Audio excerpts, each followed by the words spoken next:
আবু দারদা রাদিয়াল্লাহু তাআলা আনহু বললেন, আবু দারদা, প্রায় ১৫০০ কিলোমিটার রাস্তা আমি অতিক্রম করে আপনার কাছে আসছি আল্লাহর নবীর মাত্র একটা হাদিস আপনার কাছ থেকে জানার জন্য। কয় হাদিস? এক হাদিস। হ্যাঁ, এক হাদিস।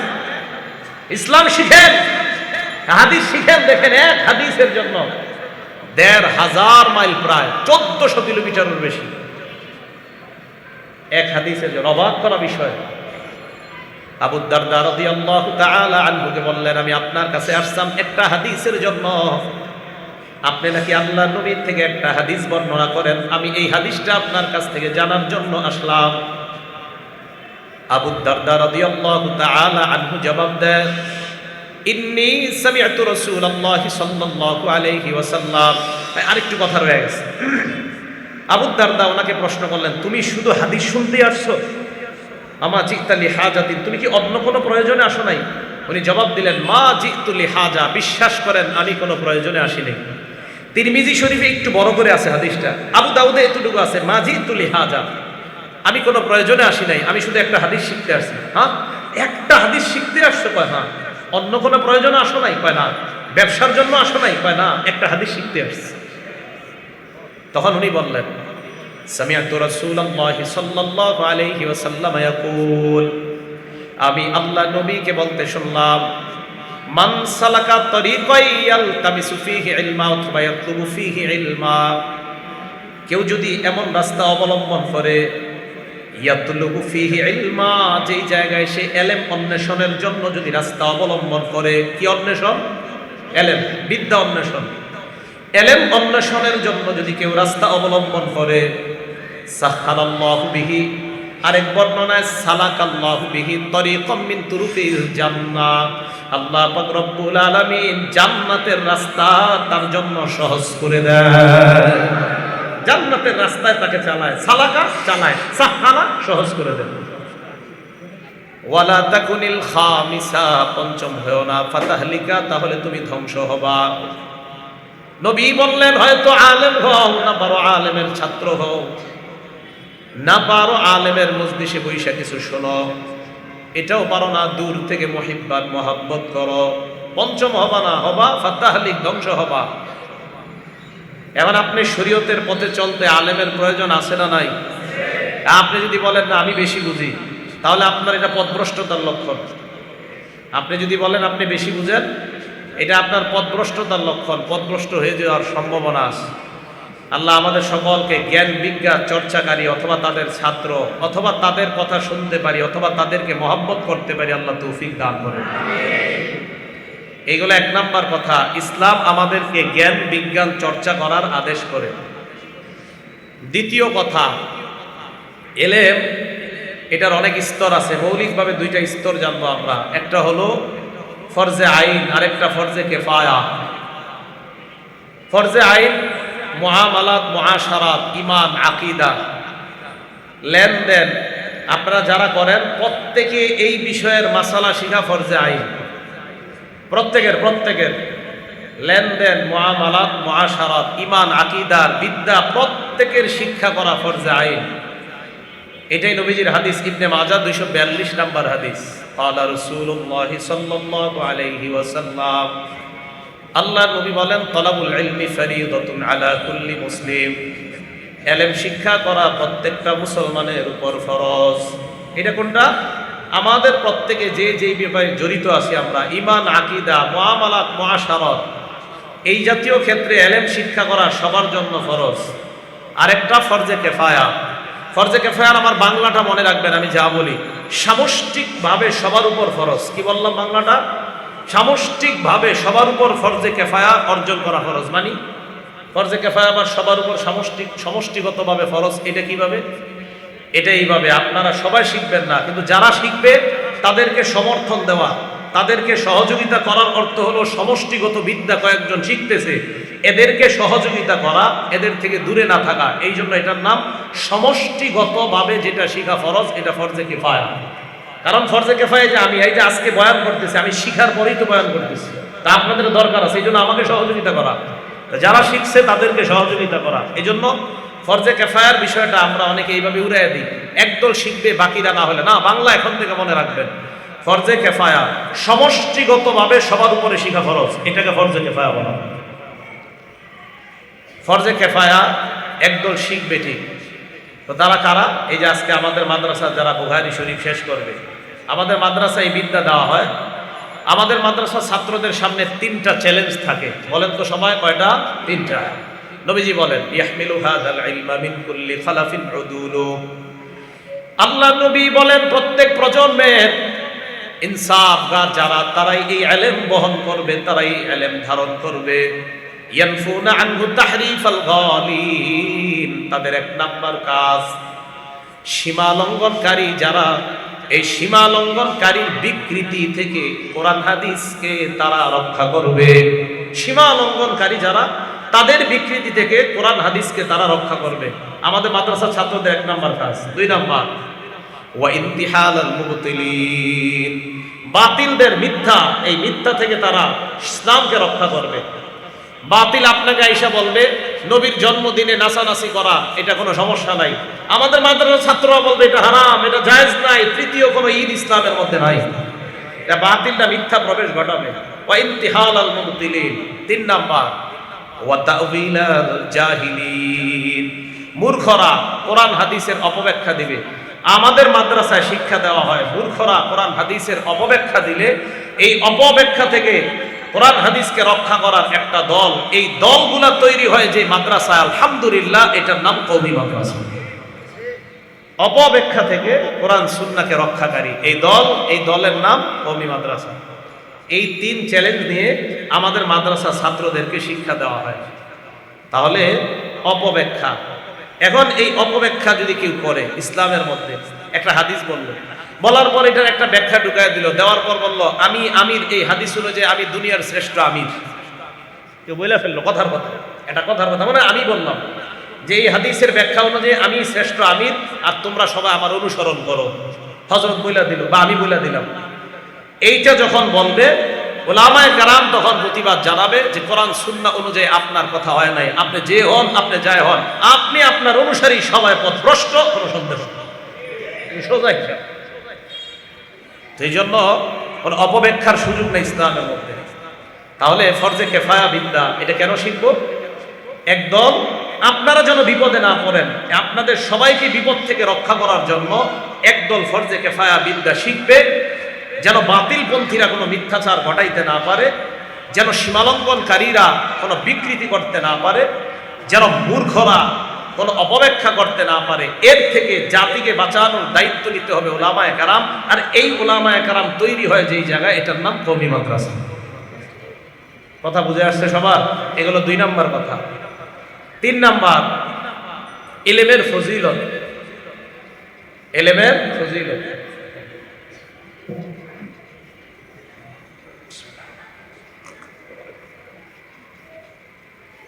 ইলমের অনেকগুলো ফজিলত আমরা জানবো। 1 নাম্বার বুখারী শরীফের 71 নাম্বার হাদিস, ক্বালা রাসূলুল্লাহ সাল্লাল্লাহু আলাইহি ওয়াসাল্লাম, আল্লাহ নবী বলেন মাইয়ুরিদিল্লাহু বিহি খায়রান ইউফাক্কিহু ফিদ্দীন। আল্লাহ পাক রব্বুল আলামিন যার কল্যাণ চায় তাকে আল্লাহ ধর্মীয় জ্ঞান শিক্ষা দেন। ভালো করে মনে রাখবেন, আল্লাহর নবী বলেন আল্লাহ যার কল্যাণ চায় তাকে আল্লাহ ধর্মীয় জ্ঞান শিক্ষা দেয়।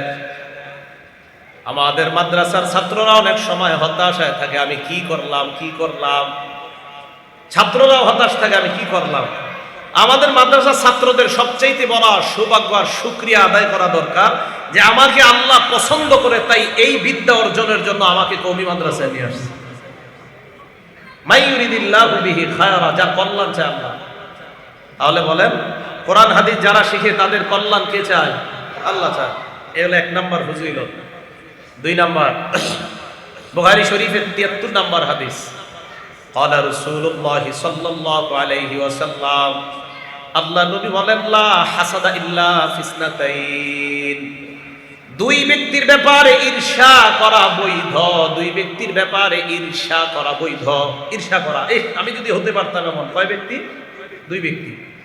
নবী বলেন 2 ব্যক্তির ব্যাপারে ঈর্ষা করা বৈধ। এক নাম্বার রাজুলুন আতাহুল্লাহু মালা, যাকে আল্লাহ সম্পদ দিয়েছেন, এই ব্যক্তি তার সম্পদ পাওয়ার পর ফা সাল্লাতাহু আলা হালাকাতিহি ফিল হক, আল্লাহ পাক রব্বুল আলামিন তাকে সম্পদ সঠিক কাজে ব্যয় করার তৌফিক দিয়ে দেয়। এক ব্যক্তিকে আল্লাহ সম্পদশালী বানিয়েছে, তার সম্পদগুলা সে ভালো ভালো জায়গায় ব্যয় করে, এই তৌফিক আল্লাহ তাকে দিয়ে দিয়েছেন। এই ব্যক্তির সম্পদ আর এই ব্যক্তি যে এত দান করে খরচ করে, আল্লাহ নবী বলেন এই ব্যক্তিকে ঈর্ষা করা বৈধ। তাকে ঈর্ষা করা বৈধ, আমাকে আল্লাহ এত সম্পদ দিলে আমিও দান করতাম, আমিও তার মতো এমন খরচ করতাম, এই ঈর্ষা করা বৈধ। দুই নাম্বার ওয়ারাজুলুন আতাহুল্লাহুল হিকমা, যাকে আল্লাহ হিকমত দিয়েছে, প্রজ্ঞা দিয়েছে, যাকে আল্লাহ জ্ঞান দান করেছেন, ফাহুয়া ইয়াকজি বিহা ওয়া ইউআল্লিমুহা, ওই ব্যক্তি এই জ্ঞানের মাধ্যমে সঠিক ফয়সালা করে এবং অন্যকে এই জ্ঞান বিতরণ করে। জ্ঞানের মাধ্যমে সঠিক ফয়সালা করে আর এই জ্ঞান অন্যকে শিখায়। তাহলে আমাদের মাদ্রাসার যারা উস্তাদ, বুখারী পড়ায়, মুসলিম পড়ায়, আবু দাউদ পড়ায়, নাসাই পড়ায়, ইবনে মাজাহ পড়ায়, তহাবি পড়ায়, এরপরে জালালাইন পড়ায়, হেদায়েত পড়ায়, মিশকাত পড়ায়, নিচের আরো যত কিতাব মাদ্রাসার মধ্যে পড়ায়, কোরআন পড়ায়, কায়দা পড়ায়, বলেন তো তাদের দাম আছে না নাই? নবীজি বলেন তাদেরকে ঈর্ষা করা বৈধ। আমি কোন হাফজখানার হাফেজ সাহেবের মতো আমি হাফেজ হইয়া হেফজখানার শিক্ষক হতে পারলাম না, আমি কোন কায়দা পড়ানোর মতো যোগ্য হলাম না, এই ঈর্ষা করা। আমি কেন তার মতো তালিমুল ইসলাম পড়াইতে পারলাম না, আমি কেন মাদ্রাসার একজন উস্তাদ হয়ে উর্দুর ফাউন্ডেশন, উর্দু কায়দা পড়াইতে পারলাম না, আমি কেন মাদ্রাসার উস্তাদ হয়ে আরবি সাহিত্যের ফাউন্ডেশন নাহমিদ কেন পড়াইতে পারলাম না? এই জাতীয় ঈর্ষা করা এটা বৈধ, এটা জায়েজ আছে। তাহলে বিদ্যা আল্লাহ যাকে দেয় তাকে ঈর্ষা করা এটা জায়েজ, যাকে সম্পদ দেয় এবং সে যদি ভালো কাজে ব্যয় করে তাকেও ঈর্ষা করা জায়েজ। তাহলে এলেমের দাম আছে না নাই? আর যারা এলেম শিখায় তাদেরও দাম। এগুলো দুই নাম্বার ফজিলত। তিন নাম্বার, মন দিয়ে শোনেন, দামেস্ক মদিনা, কয়টা শহরের নাম বললাম? দুইটা, দামেস্ক মদিনা।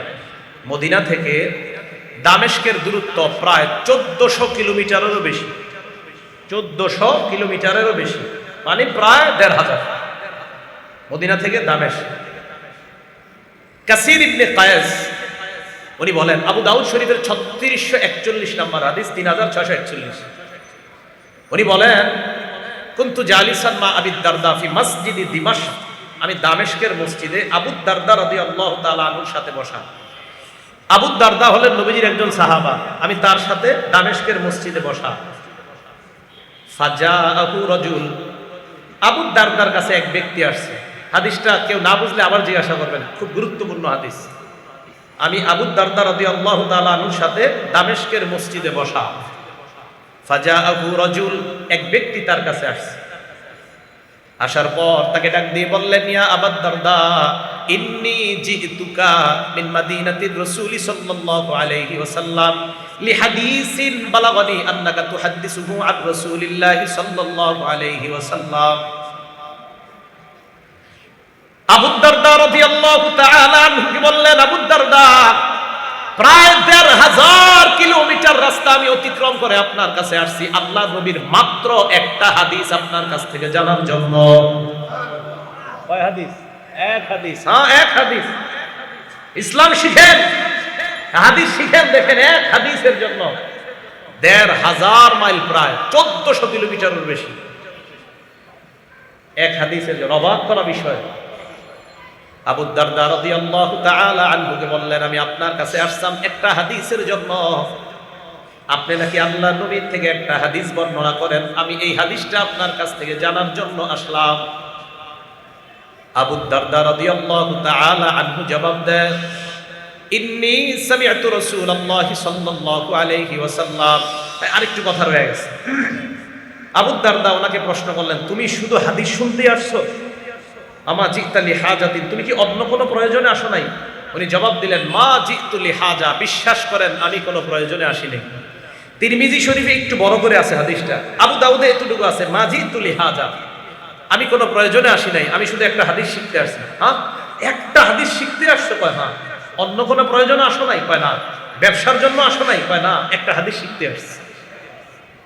তখন উনি বললেন, সামি'তু রাসূলুল্লাহি সাল্লাল্লাহু আলাইহি ওয়াসাল্লাম ইয়াকুল, আমি আল্লাহ নবীকে বলতে শুনলাম, মান সালাকা তরিকান ইয়ালতামিসু ফীহি ইলমা অথবা ইয়াতলুবু ফীহি ইলমা, কেউ যদি এমন রাস্তা অবলম্বন করে, ইয়াতলুবু ফীহি ইলমা, যেই জায়গায় সে ইলম অন্বেষণের জন্য যদি রাস্তা অবলম্বন করে, কি অন্বেষণ? ইলম, বিদ্যা অন্বেষণ। ইলম অন্বেষণের জন্য যদি কেউ রাস্তা অবলম্বন করে, সাহালাল্লাহু বিহি, আরেক বর্ণনায় সালাকাল্লাহু বিহি তরিকাম মিন তুরুকিল জান্নাহ, আল্লাহ পাক রব্বুল আলামিন জান্নাতের রাস্তা তার জন্য সহজ করে দেয়। জান্নাতের রাস্তায় তাকে চালায়, সালাকা চালায়, সাহালা সহজ করে দেয়।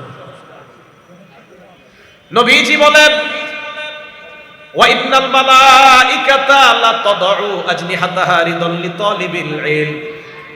তালিবুল ইলম ছিলেন, তালিবুল ইলম মানে মাদ্রাসা ছাত্ররা।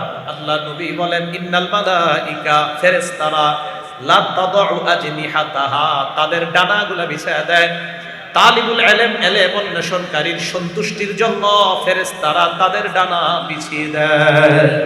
এটা বিশ্বাস করবেন আপনি, মাদ্রাসা ছাত্ররা যখন হাঁটে, তাদের এই হাঁটার সময় ফেরেশতারা আপনার ডানা বিছিয়ে দেয়। এটা আমার নবী বলছে, এটা বিশ্বাস করতে হবে আপনার, এটা নবীজি বলছেন। এই কথা বলার পর নবী সাল্লাল্লাহু আলাইহি সাল্লাম বলেন, ওয়া ইন্না ফাদলাল আলিম ওয়া ইন্নাল আলিমা লা ইস্তাগফিরু লাহু মান ফিস সামাওয়াতি ওয়া মান ফিল আরদি ওয়াল হিতানু ফি জাওফিল মা।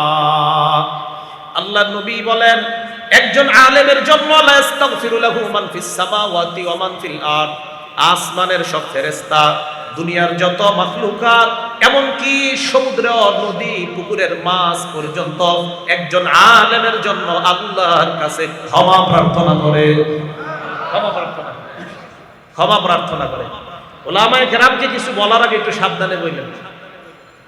আজকে আপনারা অনেকে সাধারণ যারা আপনারা আছেন, এলাকার সাধারণ ভাইয়েরা, আপনারা এত পণ্ডিত হয়ে যান কিছু কিছু ক্ষেত্রে, বলেন কি কি বুঝে, উনি 16 বছর পরে কি বুঝছে, আমি এই কাজ করে আর চেয়ে বেশি বুঝে গেছি। হ্যাঁ, এই জাতীয় কেউ থাকলে একদিন আইসেন সামনে, বুঝাই দেব কি বুঝছেন আপনি। আপনি খুব বুঝছেন না, আর নিজের খুব পণ্ডিত মনে করেন।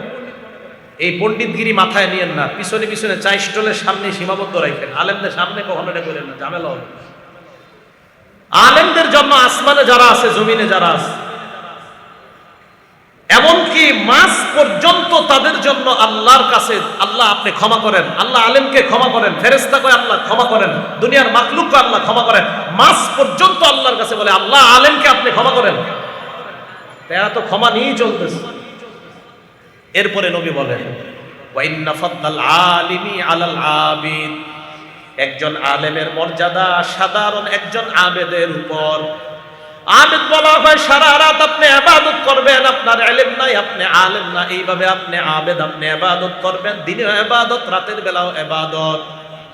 নবী বলেন, ইন্না ফাদলাল আলিমি আলাল আবিদ, একজন আবেদের উপর আলেমের মর্যাদা কাফাদলিল কমারি লাইলাতাল বাদরি আলা সাইরিল কাওয়াকিব, পূর্ণিমা রাতে একটা চন্দ্র সমস্ত তারকার উপর চন্দ্রের যেমন মর্যাদা, একজন আলেমের আবেদের কাছে নবী বলেন তেমন মর্যাদা। আবেদ, একজন আবেদের তুলনায় আলেমের মর্যাদা আকাশের নক্ষত্রের তুলনায় পূর্ণিমার চাঁদের রাতটা যেমন মর্যাদাবান, আলেম, এই আলেমের মর্যাদা একজন আবেদের চেয়ে আরো বেশি। সুবহানাল্লাহ।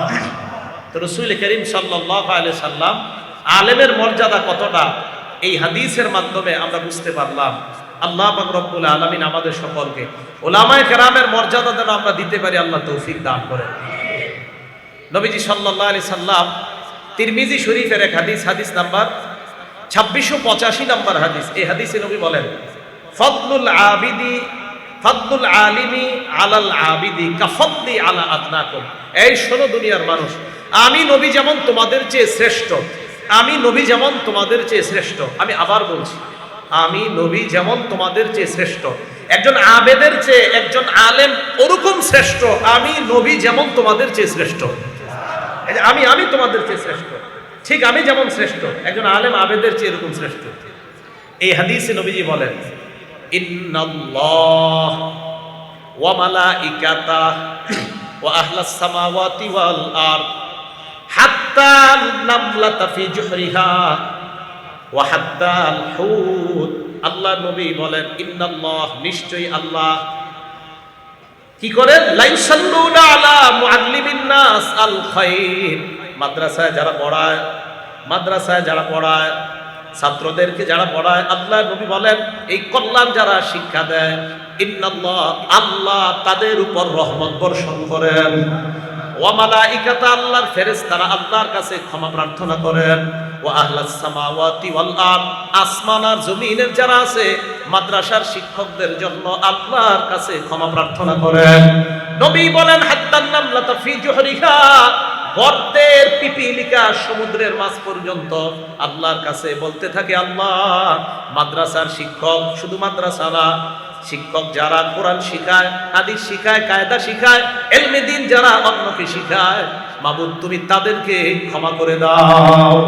তাহলে ছাত্রদেরও মর্যাদা মাদ্রাসা, উস্তাদদেরও মর্যাদা, বলেন আছে না নাই? আছে। এবার আরেকটা হাদিস শুনি আমরা। এই হাদিসটা একটা কিতাব আছে সহিহ ইবনে হিব্বান, হাদিস নাম্বার ৩৫,১৭৮ নাম্বার হাদিস। এই হাদিসের মধ্যে আসছে রাসূল করিম সাল্লাল্লাহু আলাইহি সাল্লাম বলেন, ইন্না মাসালাল উলামাই ফিল আরদ কামাসালিন নুজুমি ফিস সামা, উলামায়ে কেরাম যারা জমিনে আছে তাদের দৃষ্টান্ত আকাশের নক্ষত্রের মতো। উলামায়ে কেরাম যারা জমিনে আছে তাদের দৃষ্টান্ত আকাশের নক্ষত্রের মতো। কেন? ইউহতাদা বিহা ফি যুলুমাতিল বাররি ওয়াল বাহর, আকাশের নক্ষত্র থাকলে যেমন জলে স্থলে চলা যায়, আলো আছে আলোর মধ্যে চলা যায়, নবী এই হাদিসের মাধ্যমে বুঝায় উলামায়ে কেরামের পরামর্শ চললে হেদায়েতের মান বৃদ্ধি পারে। মাদক, এই মাদকের নেশা, মদ পান, এগুলা বৃদ্ধি পেয়ে যাবে। তাহলে কিয়ামতের আলামত এলেম উঠে যাওয়া। এজন্য এলেম যেন উঠে না যায়, এলেম যেন খুব তাড়াতাড়ি উঠে না যায়, কারণ এলেম উঠে যাওয়া আমাদের হতভাগার লক্ষণ। এলেম উঠে যাওয়া আমরা পথভ্রষ্ট হওয়ার কারণ হবে। এজন্য আমরা এলেম যেন দুনিয়াতে টিকে থাকে, ধর্মীয় এলেম, দ্বীনি এলেম, তাই আমরা উলামায়ে কেরাম এবং উলামায়ে কেরামের অধীনে মাদ্রাসায় যারা তৈরি হয়, এই মাদ্রাসাগুলোকে ইনশাআল্লাহ রক্ষা করতে সবাই রাজি আছি তো? তাহলে মাদ্রাসার মধ্যে যেই বিদ্যা শিক্ষা দেওয়া হয়, এটা বললাম ফরজে কেফায়া। ফরজে কেফায়া বিদ্যাটা যদিও আমরা মনে করি কয়েকজন শিখবে, এটা যদিও এতদিন জানতাম সমষ্টিগত বিদ্যা, যেটা কয়েকজন শিখার পর আমাদের কাছে এসে এটা প্রচার প্রসার করে। এই জন্য আমরা ফরজে আইন এবং ফরজে কেফায়া দোনোটা বিদ্যা যেখানে অর্জন করতে পারি, আমরা এই অর্জন যেই মাদ্রাসাগুলোর মধ্যে দেওয়া হয়, করা হয়, এই মাদ্রাসাগুলোকে ইনশাআল্লাহ আমরা হেফাজত করব, এই মাদ্রাসাগুলোকে আমরা রক্ষা করব। এই এলেমের ধারাটা কিভাবে শুরু হলো খুব সংক্ষেপে আমরা শুনবো। এই এলেমের ধারার শুরুটা মোট 4টা কর্মপন্থা দিয়ে আল্লাহ পাক রব্বুল আলামিন নবীজিকে দুনিয়াতে পাঠিয়েছেন। কয়টা ধারা? 4টা। 4 ধারায় নবীজি সাল্লাল্লাহু আলাইহি সাল্লাম এই কাজটা নিয়ে এসেছেন। সূরা আলী ইমরানের 164 নম্বর আয়াতে আল্লাহ পাক রব্বুল আলামিন বলেন, লাকাদ মান্নাল্লাহু আলাল মুমিনিন, আল্লাহ আমাকে আপনাকে আমাদের উপর ঈমানদারদের উপর অনুগ্রহ করেছেন। ইজ বাআসা ফীহিম রাসূলাম মিন আনফুসিহিম, যখন তাদের কাছে আল্লাহ পাক রব্বুল আলামিন রাসূল পাঠাইছেন। কেমন? ওই রসুলের কাজ 4টা। ইয়াতলু আলাইহিম আয়াতি, কোরআন পড়বে নিজে। এখন বলেন তো আমরা সবাই কোরআন পড়বো তো ইনশাআল্লাহ? 2 নাম্বার ওয়া ইউআল্লিমুহুমুল কিতাব, কোরআন শিক্ষা দিবে। এখন এই কোরআন শিক্ষা দেওয়া মানে কোরআনের ব্যাখ্যা বিশ্লেষণ সব শিক্ষা দেওয়া। তো বলেন তো এটা কোথায় হয়? মাদ্রাসায়। 3 নাম্বার ওয়া যাক্কিহিম, আত্মশুদ্ধির কাজ। 2 নাম্বার আত্মশুদ্ধি করা। 3 নাম্বার ওয়া ইউআল্লিমুহুমুল কিতাব, কোরআন শিক্ষা দেওয়া। 4 নাম্বার হিকমা, সুন্নাহ, হাদিস শিক্ষা দেওয়া। তো বলেন তো কোরআন হাদিস এটা হলো 3-4।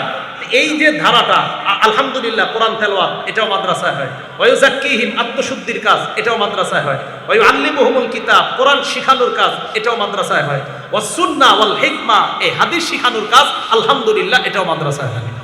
তাহলে 4টা ধারা মাদ্রাসার মধ্যে আছে। সর্বশেষ একটা হাদিস বলবো, এটার মাধ্যমে শেষ করব। বুখারী শরীফের ৭,২৮১ নাম্বার হাদিস, জাবের রাদিয়াল্লাহু তাআলা আনহু বর্ণনা, জাআত মালাইকাতুন ইলা নবী সাল্লাল্লাহু আলাইহি সাল্লাম, একদল ফেরেশতা নবীজির কাছে আসছে। ওয়া হুয়া নাইম, নবীজি ঘুমায় আছে। নবীজি ঘুমন্ত থাকা অবস্থায় একদল ফেরেশতা আসছে। আসার পর ফেরেশতারা নবীজির সামনে দাঁড়াইছে। দাঁড়ানোর পর এক ফেরেশতা কয় ইন্নাহু নাইম, তিনি ঘুমায়। আরেক ফেরেশতা কয় না, ইন্নাল আইনা নাইমা ওয়াল কলবা ইয়াকযান, তার চোখ ঘুমায়, তার অন্তর জাগ্রত আছে। সুবহানাল্লাহ। এখন ফেরেশতারা এই কথা বলার পর একদল ফেরেশতা বললেন, এক কাজ করো, ইন্নালি সাহিবিকুম হাযা মাসালা ফাদরিবু লাহু মাসালা, এই যে যিনি ঘুমায় ওনার একটা দৃষ্টান্ত আছে, এই দৃষ্টান্তটা একটু বর্ণনা করো। তো ফেরেশতা আবার বললেন তিনি তো ঘুমায়। আরেক ফেরেশতা বললেন না, তার চোখ ঘুমায়, অন্তর জাগ্রত আছে। এবার ফেরেশতারা বললেন মাসালুহু কামাসালি রজুলিন বানা দার, ওনার দৃষ্টান্ত এমন ব্যক্তির মতো যেই ব্যক্তি একটা ঘর বানিয়েছে, ওয়াজআলা ফিহা মিনাল মাদুবা, ঘরের মধ্যে দস্তরখান বিছিয়েছে। দস্তরখান বিছানোর পর বাসা দাইয়া, একজন আহ্বানকারীরে বাইরে পাঠাইছে, যাও যাদেরকে পাইবা তাদেরকে দাওয়াত দিবা, ঘরে আসবে তারা খাবার খাবে।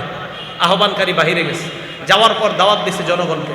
ফামান আজাবাদ দাইয়া দাখলাদ দার ওয়া আকালা মিনাল মাদুবা, যারা ঘরে আসছে, আসার পর ওনার ডাকে সাড়া দিছে, ঘরে আসছে, তারা দস্তরখানের সুস্বাদু খাবার খাইছে।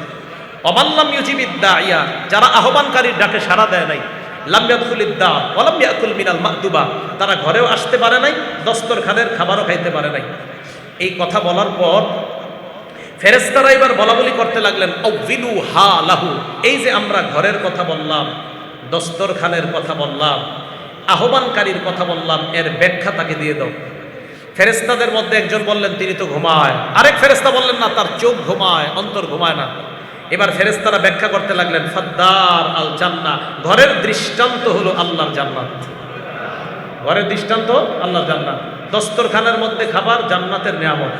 আহ্বানকারীর দৃষ্টান্ত হলেন এই যে শুয়ে আছেন মুহাম্মদুর রাসূলুল্লাহ সাল্লাল্লাহু আলাইহি সাল্লাম। নবীজি আমাদেরকে জান্নাতের দিকে ডাকতেছে, আমরা যারা ওনার আহ্বানে সাড়া দিব, আমরাই ওই ঘরে ঢুকবো, জান্নাতের নাজ নিয়ামত খাবার আমরা খেতে পারবো। নবীজির ডাকে আমরা যারা সাড়া দিব না, ওই ঘরেও ঢুকতে পারবো না, জান্নাতের নাজ নিয়ামত খাবার আমরা খেতে পারবো না। তো ইনশাআল্লাহ রাসূল করিম সাল্লাল্লাহু আলাইহি সাল্লামের আহ্বানে আমরা সাড়া দিব এবং আমরা জান্নাতে যাব। এবং নবীজি সাল্লাল্লাহু আলাইহি সাল্লামের এই এলেম, যে এলেম আমাদের কাছে রেখে গেলেন, এই এলেম বহনকারী যারা, তাদের সাথে আমরা সম্পর্ক বেশি রাখবো। কেন বেশি রাখবো সম্পর্কটা? মুসলিম শরীফের 2640 নম্বর হাদিসে নবীজি বলেছেন, আল মারউ মা মান আহাব্বা, মহব্বত যাদের সাথে হবে, হাসর আপনার তাদের সাথে হবে। মুসলিম শরীফের 2639 নম্বর হাদিসে হযরত আনাস বলেন, আনা উহিব্বুল্লাহ ওয়া রাসূলা ওয়া আবা বকরিন ওয়া উমর আরজু আন আকুনা মাআহুম ওয়া ইন্নী লাম আ'মাল বিআ'মালিহিম। হযরত আনাস বলেন, আমি আল্লাহকে ভালোবাসি, আমি রাসূলকে ভালোবাসি, আমি আবু বকরকে ভালোবাসি, আমি ওমরকে ভালোবাসি, আমার আশা আমি তাদের সাথে জান্নাতে থাকব। আপনাদেরকে হাত জোর করে বলি, উলামায়ে কেরামের সাথে মহব্বত রাখেন, উলামায়ে কেরামের সাথে মহব্বত রাখেন। এখন প্রশ্ন হলো, হুজুর উলামাদের সাথে মহব্বত কেন রাখবো? শেষ কথা, নবীজি সাল্লাল্লাহু আলাইহি সাল্লাম আবু দাউদ শরীফের 3641 নম্বর হাদিসের শেষের দিকে বলেন, ইন্নাল উলামা ওয়ারাসাতুল আম্বিয়া, আলেমরা হলেন নবীদের ওয়ারিস। বলেন তো আলেমরা কাদের ওয়ারিস? নবীরা কি ওয়ারিস বানাইছে আমাদেরকে? টাকা পয়সা দিছে না, তাহলে কি ওয়ারিস? তো নবীজি সাল্লাল্লাহু আলাইহি সাল্লাম বলেন যে আলেমরা নবীদের ওয়ারিস। ওয়া ইন্নাল আম্বিয়া লাম ইউয়ারিসু দিনারা ওয়ালা দিরহামা, শোনো দুনিয়ার মানুষ, নবীরা কিন্তু কাউকে স্বর্ণ রূপার উত্তরাধিকার বানায় না। ওয়ার রাসূল ইলমা, নবীরা এলেমের উত্তরাধিকার বানায়। ভাইও আপনাদেরকে বলি, এই আমাদের জামিয়া শরীফিয়া সহ যত মাদ্রাসার মধ্যে কোরআন সুন্নাহ শিক্ষা দেওয়া হয়, নবী সাল্লাল্লাহু আলাইহি সাল্লামের বন্টনকৃত মিরাস, এই মিরাসটা তাদেরকে দেওয়া হয়, যেটা নবীর পক্ষ থেকে উলামায়ে কেরাম পেয়েছেন। এরপরে নবীজি সাল্লাল্লাহু আলাইহি সাল্লাম বলেন, ফামান আখাযাহু বিহাজ্জিন ওয়াফির, যে ব্যক্তি এই ওয়ারিস, এই মিরাসটা নিতে পারবে। এখন উলামায়ে কেরামের কাছে নবীর মিরাস আছে, এই মিরাস আপনারা নিতে হবে আলেমদের কাছে। তো বলতেছে আখাযাহু বিহাজ্জিন ওয়াফির, তারা প্রকৃতপক্ষে বিহাজ্জিন ওয়াফির, সঠিক অংশটাই তারা গ্রহণ করবে। স্বর্ণরূপা সঠিক না, সঠিক অংশ হলো ইলমের যে বন্টন আলেমদের কাছে আছে, এটা নেওয়ার চেষ্টা করা। জুমার দিন উলামায়ে কেরামের কাছ থেকে মিরাস নেওয়ার চেষ্টা করা। বিভিন্ন মসজিদে তাফসির হয়, এই তাফসিরে নবীর মিরাস নেওয়ার চেষ্টা করা। তা কি বলেন, আলেমদেরকে মহব্বত করবো তো ইনশাআল্লাহ সবাই? আল্লাহ পাক রব্বুল আলামিন আমাদের সকলকে, সারা বাংলাদেশ সহ সারা দুনিয়ার সকল মাদারিস ইসলামিয়াকে আমরা যেন মহব্বত করতে পারি। বিশেষ করে এলাকার যারা আছেন, আপনাদের কাছে আবদার, আমি সহ এই মাদ্রাসার সাথে আমিও জড়িত আছি, জামিয়া শরীফিয়া আরবিয়া মাদ্রাসায় একটা কিতাব আমিও পড়াই। তো ইনশাল্লাহ আপনারা আমার অনেকে পরিচিত আছেন, সবার কাছে আমার আবদার, এই মাদ্রাসাটার সাথে ইনশাল্লাহ আমরা মহব্বত রাখবো। মাদ্রাসার সুখে দুঃখে ইনশাল্লাহ আমরা পাশে দাঁড়াবো।